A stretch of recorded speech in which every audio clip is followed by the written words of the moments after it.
subdivision, of course. They are transmission lines. And so the costs do go up. You know, right-of-ways get wider, and total install costs go up. You know, Wasatch County asked me the same question.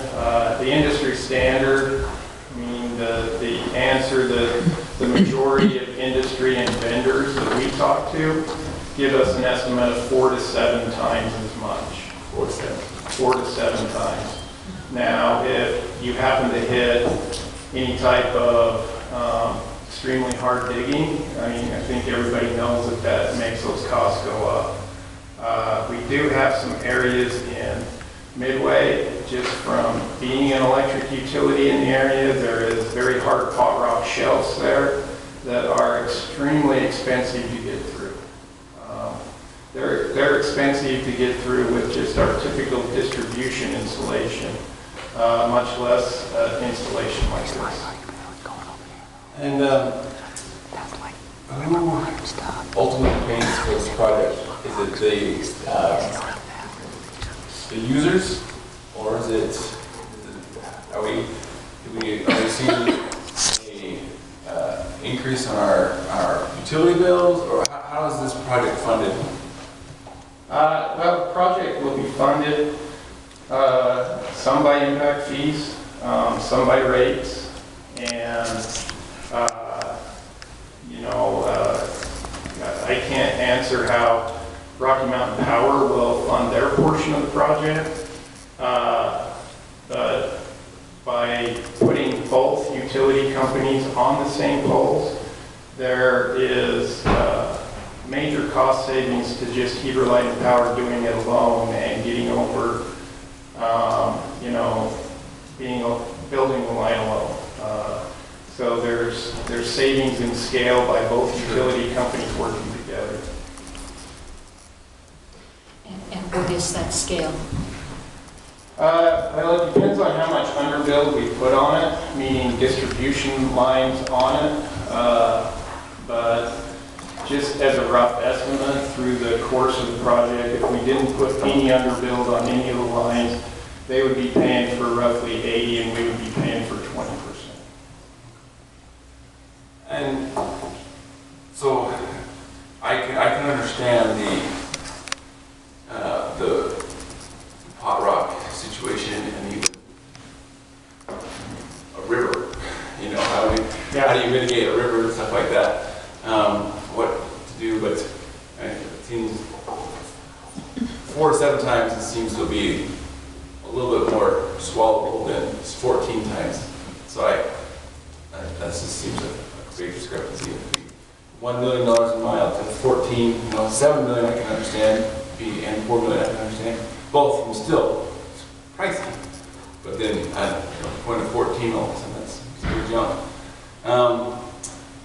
The other thing I will say that I can shut up for a while is it just seems like that's the welcome mat to our Heber City is a power line above Highway 40. It doesn't seem very aesthetically pleasing, and I get power and I get that we need redundancy and I get all that, but I wonder, have we asked the citizens if they would be willing to? I don't know how this is all paid for. That's why I asked the question, but has been proposed to the citizens. Is it worth it to them to bury it? You know, that kind of stuff. So, because like as I work in the tourism industry, and that's our front entrance to Heber Valley. That's kind of a sad interest, but that's just my thoughts on that for right now. So I just want to shut up with the board. Make that clear. Thank you. I can tell you that we, one, there was a committee put together years ago for this particular siting. I don't think Heber City had a representative, but Wasatch County did. And, you know, utility companies like us and Rocky Mountain Power in that study were directed to use transmission and meaning current corridors and transportation corridors for siting these types of projects. I agree with you, nobody likes to build these types of projects. It's literally need. It comes down to need. It comes down to, you know, how critical of infrastructure is your electric, you know, and that's the question everybody's got to ask themselves. We are running out of capacity, and we do need to upgrade these facilities. And, you know, if not, then there's some very tough choices coming down for all stakeholders. For sure. So can I follow up with that and mention that aren't gas lines typically under the ground? So what would be the difference between gas and electricity? I'm not aware of the difference. I mean, the ground moves with both.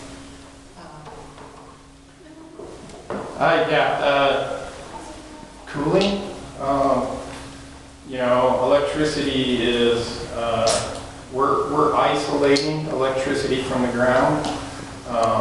You know, the insulators that are on the towers are insulating that energy from the ground. It wants to go to ground, and so when you put it in the ground, there is a lot of expense in insulating and making sure that you don't have issues with it reaching ground.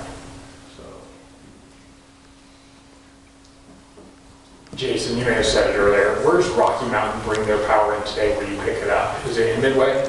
Yeah. Into town from there? yes, so they come up Provo Canyon with a 138 kV line and come into our Midway substation. Okay. And we take delivery there at 46,000 volts. Nothing comes over the Snake Creek side from the Brighton area down into that old plant? They have a 46 kV line of their own that goes over and serves, I think, Snake Creek Canyon, Wasatch Mountain State Park, and that subdivision that's up there on the backside of Park City up through there. Okay. I think sometimes we don't understand that you don't have it all in the valley. Your light power doesn't control every light in the valley. No, they serve from Coyote Lane north too, and you know, all of the Deer Crest area and the, you know, everything in Wasatch County north of Coyote Lane. Okay. How far east do you serve? You don't go up into Timber Lakes? Yeah, we serve all the way to Timber Lakes, yeah. And we serve south to Dock of the Bay, and Rocky Mountain Power serves Wallsburg and the rest of that state park, as well as Canyon Meadows going down the canyon. So a lot of the expansion that I talked about is estimated to go to the Jordanelle area. So that's where you said Rocky Mountain Power serves the Jordanelle, Deer Crest area?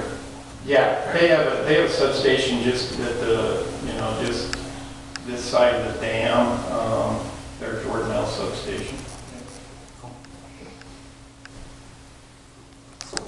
Other questions from the board? Without this line, would there be any other possible redundant sources on the line, basically? No, without this line coming in, our only 138 kV feed is coming up Provo Canyon and Midway. You know, we do have to do things occasionally when things happen, but our options are slowly getting limited. We do have generation on site that we can shed load with, and you know, and they work with us to pick us up off their 46 kV system, but there's just not capacity there, and so we really have to, you know, people don't see it because their lights never really blink during those times, but there are times where we're holding our capacity, you know, as down as far as we possibly can with all of our internal generation so that, you know, we can keep the lights on. Well, the reason I asked that is back in 2013, we were approached by several high-tech companies that loved Heber Valley, and the issue of redundant power is what ultimately sent them to Thanksgiving Point. Yes, I talked to them as well. And I mean, that is that's definitely an issue when it comes to attracting some business, is that redundant feed, being able to feed from two different sources. Heber seems pretty good against truck by lightning. Can you use harness to that? How much can we generate here through that gas power plant? How much is that? So at the gas power plant, we have 13 megawatts installed currently. And it's natural gas.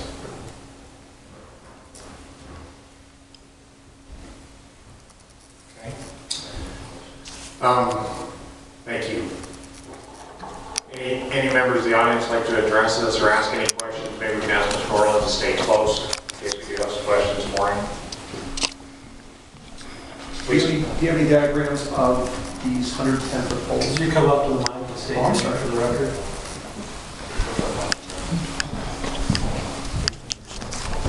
My name is George Bolden, I'm a resident here in Heber.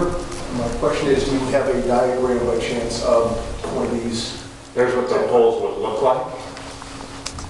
They're huge. What do you call these ones? So, are these tangent ones or what? Drive up Highway 40. and you'll Are there any others like this currently in the valley? They have built 2 miles or are in the process of finishing the extra mile on Highway 40 today with these same type of poles.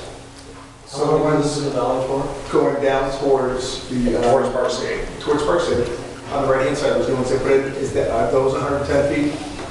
They're not quite under. About 70, those are about 75. The only ones that will be 100 to 110 are the corner poles. Oh, just the corner poles? The rest will be 80 to 85. Because of the tension on the wire. Thank you.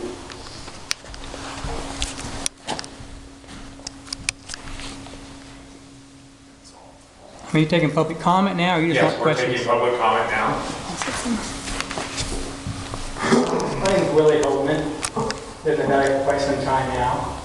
And I'm kind of sensitive to, obviously, the beauty we have here. I think a lot of people are. In fact, I was kind of taken back when those first poles went up, and I was surprised that I didn't know that, or no one knew about these other poles that were going up on 40. Like what Dallin kind of mentioned about the entrance into the valley.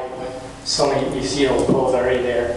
In this new direction of these poles, it's not finalized yet, but it's supposed to be right on the corner of that, the River Road and 40. 85, whatever, a couple of towers there. And of course, my concern there, I know there's a public notice, 8 by 10 paper along that whole 40 stretch, which people don't really notice and see what's going on. So I think that needs to be addressed a little bit in the future. But I found out about this extension basically just through Ask Heber. That's where people spend their time on that website. And I was taken back by how large they were and how large of a scale they were. I mean, we're also talking, they're 6 feet wide. And they're as wide as this table. You know, and they have 12-foot wingspans on the sides. And there's just no way you can hide poles like that. And I know that we do have a view shed area. It's in the county code. It talks about the skyline and view shed, how important that is in our valley. And I just put it on Ask Heber. I put up a nice photograph of the camp and I put some of the towers to let people know. And some of their responses here, and these are all people that are locally. Kristen Johnson Olson, we love the clean air up here in a small town feel. Why would anyone want to build these ugly huge towers to block our beautiful views? I signed a petition and hope that the power company will bury the lines. And the same thing is over and over. Cheryl Thompson, because it ruins the beautiful views. And the very reason I chose this valley to call my home. The very first time I drove through with my husband 20 years ago, the views all around were breathtaking. I knew it was home. No leaf power lines. And there's don't ruin the beauty of this one-of-a-kind valley. Elizabeth Faulkner, Shannon Foss, signed the power lines are hideous. Signed the ones on 40 are terrible. Who wants more of those? There's like 220 people who commented, basically just like that. I understand we need it. I'm not, it's pretty obvious we're growing. I think it's more just the method, how we're going to do it. Is it more expensive to bury them? Yes. I do believe it's lower maintenance costs in the long run. What would be a pop rock? It seems like most of these are kind of going in the kind of the southern part, not the northern part where a lot of that pot rock is. That's kind of beside the point. I think the question comes is how can we put a price tag on our scenery, what we are, what we represent, what our vision is in the valley. And the vision is just a beautiful place. Anyone you talk to, you guys know, we all love it here because it's so beautiful. And when we put these poles right across the middle of our valley, what are we saying? What are we telling people that come to the valley? That we don't care anymore? You know, this is this nice quaint town. So I think we have to realize the cost of that. I really think we can't afford not to, in my opinion. As far as cost goes, I think we need to leave it to the people. Maybe have a vote, put it on the ballot and see. I also think supply and demand. The more developers come in here, the more they want to develop the land. Why can't we tax them a little bit more to help vary these lands? Because they're benefiting the more people coming here. That's also a way. I think Rocky Mountain Power can also ante up a little bit. I think with all these different avenues, the citizens, your development, Rocky Mountain Power, I don't think it's going to be that bad. I think it's going to be pretty easy for the people of Heber to swallow, paying a little bit extra to preserve our views. Thank you. Thank you.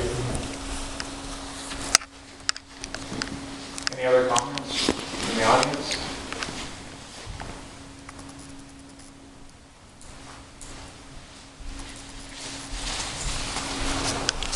Good evening, Board. Thank you for all of your work in considering this. And I know that this is not up for a motion tonight or any sort of approval, but I just wanted to, I'm Heidi Franco, by the way, sorry. I just wanted to talk about a lot of the issues that are behind this.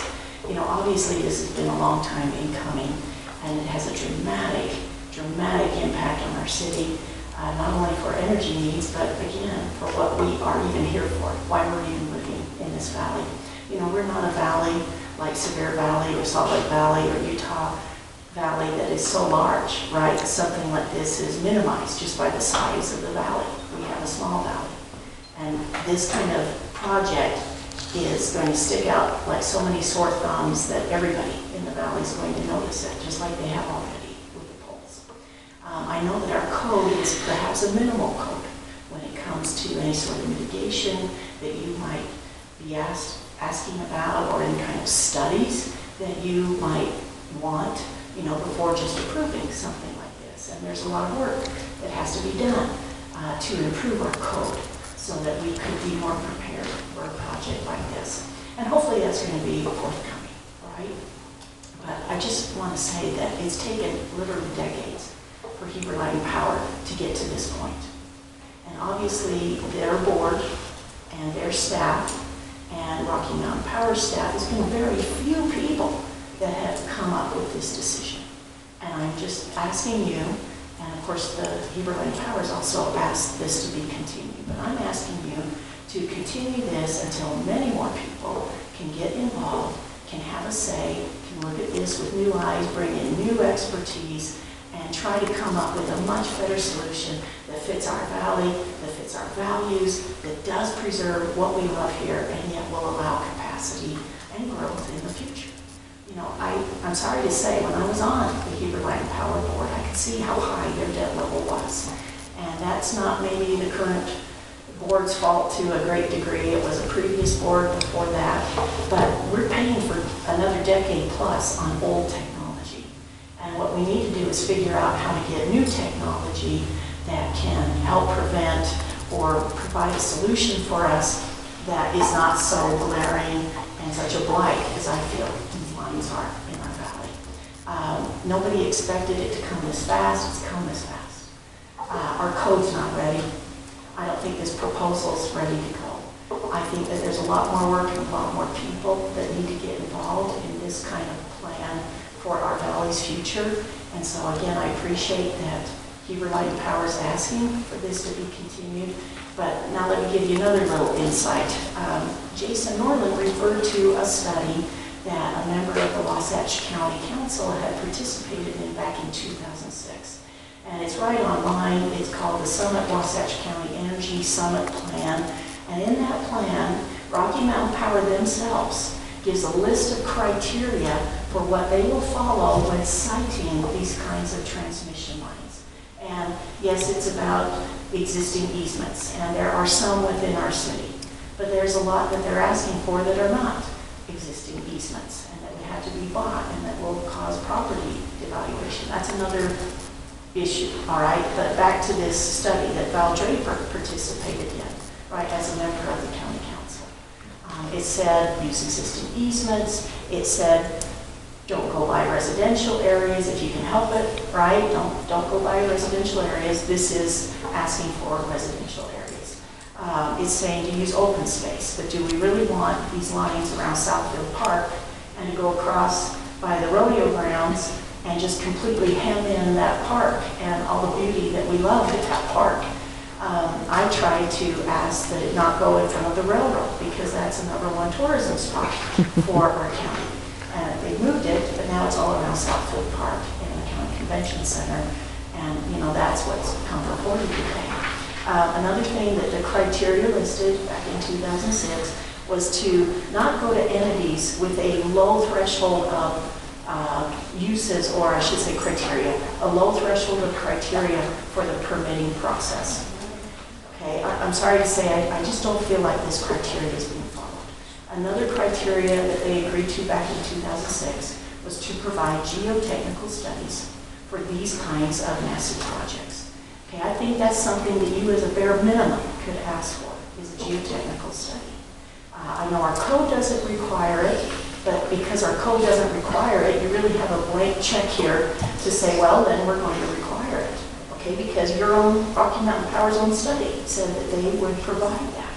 So I think that's something to think about for the future if and when this comes back to you again.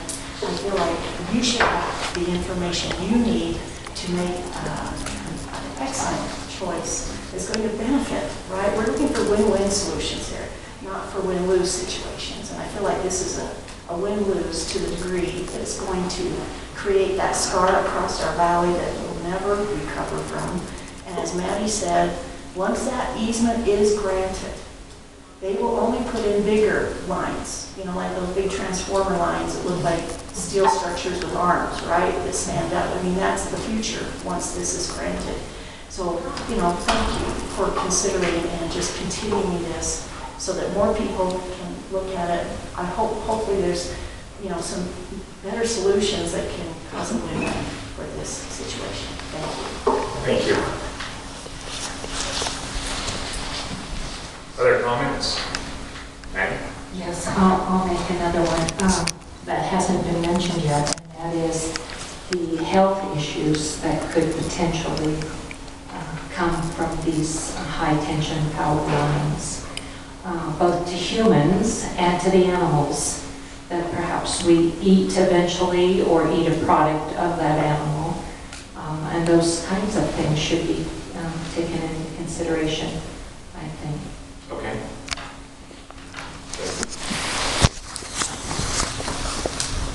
Tracy Taylor. Wait, how did you know you were? Tracy Taylor, Heber City.